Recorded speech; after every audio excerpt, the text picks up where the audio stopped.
Barchamiz hayotimizni yana ham yaxshi tarafga o'zgartirishni xohlaymiz. Hammamiz nimadir yangilik qilishga intilamiz.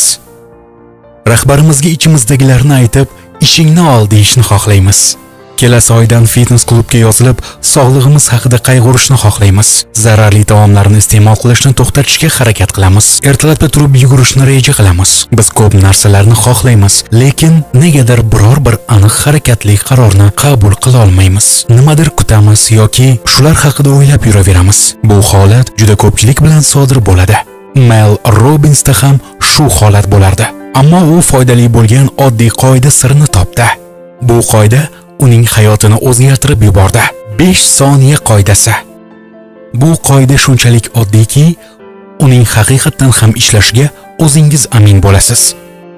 Qoida shundan iboratki, har qanday tushunarsiz ikkilanish holatida 5, 4, 3, 2, 1 deb sanab harakatni boshlash kerak. Shumi maslahating? Sanasam bo'ldimi? Yetadimi? Deyishingiz mumkin. Mel Robbins fikriga ko'ra, siz 5 soniya ichida harakatlana boshlasangiz, sizning miyangiz reaksiya berishga ulgurmaydi va sizni to'xtatib qola olmaydi. Qaysidir sabablar bilan harakat qila olmasligimizni olimlar vaqt halqasi deyshadi. Ko'pincha biz nimaga erinsak, miyamiz shunga o'rganadi. Ikkilanish, qo'rqish, yalqovlik, qaror qabul qila olmaslik, salbiy fazilatlar, bularning barchasiga miyamiz o'rganib qoladi. Bu salbiy fazilatlardan qutulish uchun xulqimizni o'zgartirishimiz kerak. Va bu borada sizga aynan 5 soniya qoidasi yordam beradi. Bu qoidani amaliyotda qancha ko'p qo'llasangiz, miyangiz shuncha tez moslasha oladi. 5 soniya qoidasi bu maqsadga erishish uchun miyamizni aldashga urinish desak bo'ladi. Nega aynan orqadan sanash va u qanday ishlaydi? Birinchidan, sanashga qaror qilishingiz bu ilk qaroringiz. Aynan jismoniy harakatimiz bizning ongimizni ham uyg'otadi, harakatga keltiradi. Budilnik ovozidan uyg'onsangiz, darrov turib uni o'chirganingizda, yugurishga chiqqaningizda, uchrashuv belgilaganingizda, deyarli barcha holatlarda ongimiz harakatga keladi. Ikkinchidan, 5 soniya qoidasi anchadan beri qilinmayotgan qarorlarni hozirning o'zidayoq harakatga keltirishga, ongni uyg'otishga sabab bo'ladi. Uchinchidan, agar birdan boshlab sanasangiz, 1, 2, 3 hokazo xohlagancha sanashingiz mumkin.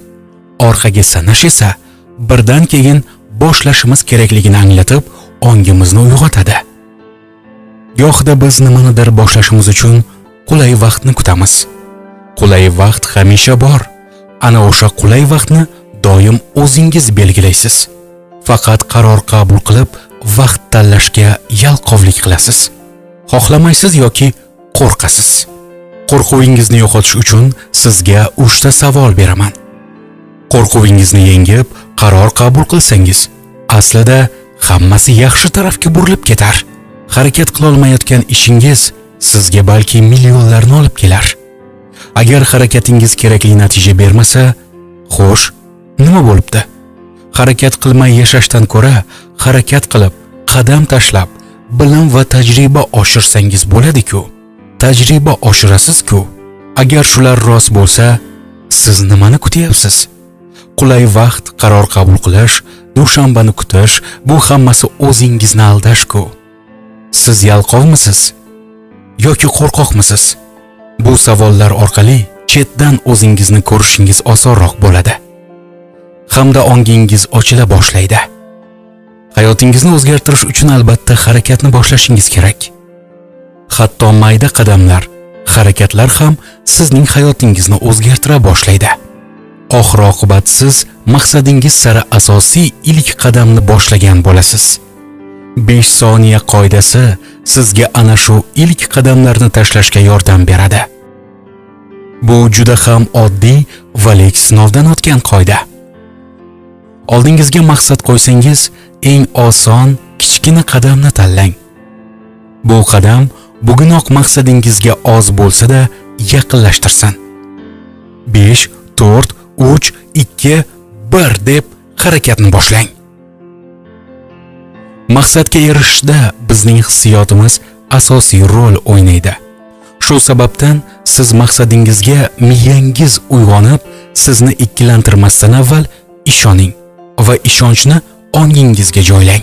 5 soniya qoidasi uni ko'p qo'llash bilan rivojlanadi. Bu qoida sizdagi xavotirdan, ikkilanishdan va befarqlikdan xalos etadi. Atigi 5 soniya ichida. 5 soniya qoidasi juda oddiy va oson qoida.